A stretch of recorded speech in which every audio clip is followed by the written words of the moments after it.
bells are drumming, game is coming. We're waiting, celebrating, understanding. یک سرود میخونیم به خاطر هم برادرایی که مادر خچون عیده شدگی هم.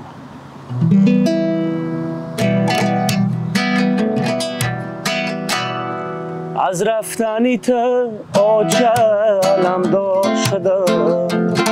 که جای آچه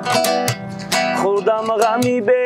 آچگی به ما شده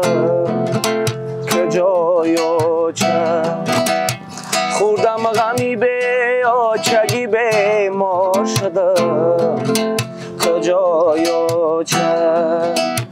من بچه حکی بناز پرورده ای تو امروز چونی خسته و بیمار شده که جای آچه که جای آچه ای آچه ای جاروی تپشی نظرم هرگاه که به جایی گشتی تمه نگرم ای آچه ای جان روی تپشی نظرم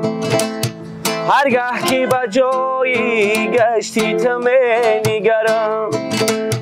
با تو داشتم جهان لیکن امروز با تو داشتم جهان لیکن امروز یک بچه‌ای به آچه حکی مشتی پره از رفتنی تو آچه علم دار شده که جای آچه خوردم غمی به آچگی به ما شده که جای آچه که جای آچه مگیر یکنم بسوی درگاهی خدا از بحری چی کردی مرا از آچه جدا مگیر یکنم بسوی درگاهی خدا از بحری چی کردی مرا از آچه جدا نه اپا و نه خاله نگیر جایت نه اپا و نه خاله نگیر جایت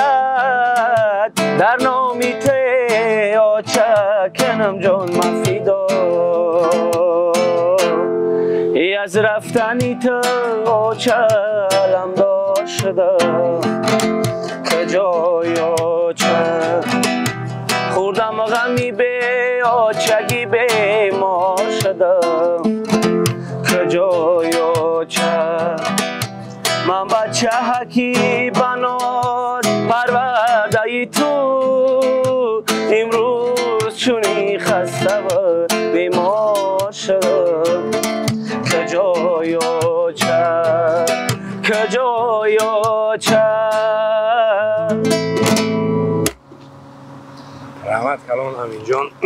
برادر جان زیخ منکدی باوری دارم برادرها در سرودت بینی باید معقول شد آواز تنظوره انشالله که همو آزیمه را پیش غیر کامرا گفتی همو دستگیری ها انشالله دست من نگیره بری دو درم میکنیم این دو در ما کانال داره امین جانی روزاد های خدا خواهد کمتر پاپولار نشتیم بشناسنش یک دو مردم بعد شروع رکلامش میکنیم و کانالی همه یادم در ویدیو میکنیم نصیب تونم پیشویتا انشالله در کانال خودت بعد میکنی باز من قطعیت کانتین دارم بعد این ویدیو نصیب باشم میکنیم امین جان علیه رحمت کلام سلامت باشه آباد باشین برادرای عزیز زنده باشین سلامت باشین ویدیو نو اجداد کنین زوری بعد میشود